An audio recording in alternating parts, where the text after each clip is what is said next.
Blanch them in boiling water for 30 seconds, then run them under cold water to stop the cooking, and proceed with your recipe from there. This recipe serves 4 as a side dish.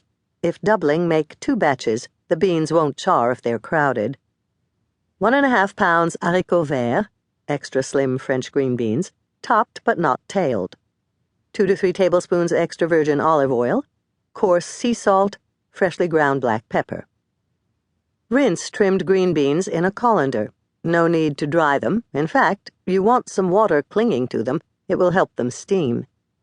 In a large frying or sauté pan with a lid, heat oil. Add green beans and stir to coat. Cover and cook over medium-high heat for 3 minutes. Stir and add a good sprinkle of sea salt. Cover and cook for 4 to 6 more minutes, stirring every 3 minutes or so. Don't worry if you see some charred bits. That's my favorite part. Taste and see if the beans are cooked through. If not, give them another 3 minutes. Transfer to a serving platter. Add a pinch or 2 of salt to taste and a good grinding of black pepper.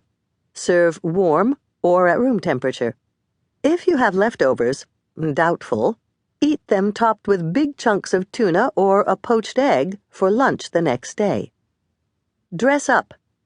If you want a gussied-up version of this dish for guests, replace 1 tablespoon of the olive oil with walnut oil and top with some toasted walnuts before serving. Try this. Substitute olive oil for all or part of the vegetable oil in your favorite banana bread, or zucchini bread or carrot cake, you get the idea. I use olive oil to make my French yogurt cake. I recently started using olive oil to make my stovetop popcorn. Secret number 2. Coarse sea salt. Salt is a culinary enlivener. It makes other ingredients taste just a bit more like themselves. But salt requires control, something I've never achieved with a grinder or shaker. I keep my salt in a covered container handy to the stove, so I can take a pinch whenever I need it. If coarse sea salt seems an unnecessary extravagance, think again. The French would tell you that little things make a big difference. And why buy something that is more refined than necessary? Highly processed table salts with iodine and anti-caking agents fulfill a function but have no taste.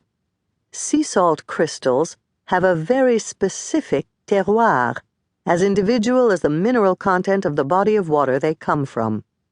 They are also beautiful, like topping your food with a scattering of tiny diamonds. Attention! You will notice that almost all the recipes in this book, even the baked goods, specify coarse sea salt. You can use kosher salt in a pinch, but please do not substitute the same amount of regular table salt, or fine sea salt. Because of the fine grain, 1 teaspoon of table salt actually contains more salt than a whole tablespoon of coarse sea salt. Accessories. When I used to give tours at the Louvre Museum, I would stop to admire an ornate gold and agate salt cellar that once belonged to Louis XIV. The French have always taken their tableware very seriously. A salt cellar is a small bowl of sea salt that the French often put on the table instead of a shaker. When I got married, my friend Amanda's mom sent me a crystal salt cellar complete with miniature wooden spoon. This may seem old-fashioned, but hey, I'm an old-fashioned girl, so of course I loved it. It also turned out to be one of my most useful gifts. I use salt sparingly in my French cooking. If my guests want to add salt, the tiny spoon lets them see exactly how many grains they are adding to their plates. Next time you are looking for a hostess gift for a foodie friend, why not arrive with a small jar of exotic sea salt and a wooden salt cellar? Secret number 3. A bottle of sherry vinegar or red wine vinegar. I considered calling this book French Women Don't Buy Salad Dressing. The way the French make salad dressing says a lot about their culinary philosophy in general. Fine ingredients, simply combined. All you really need to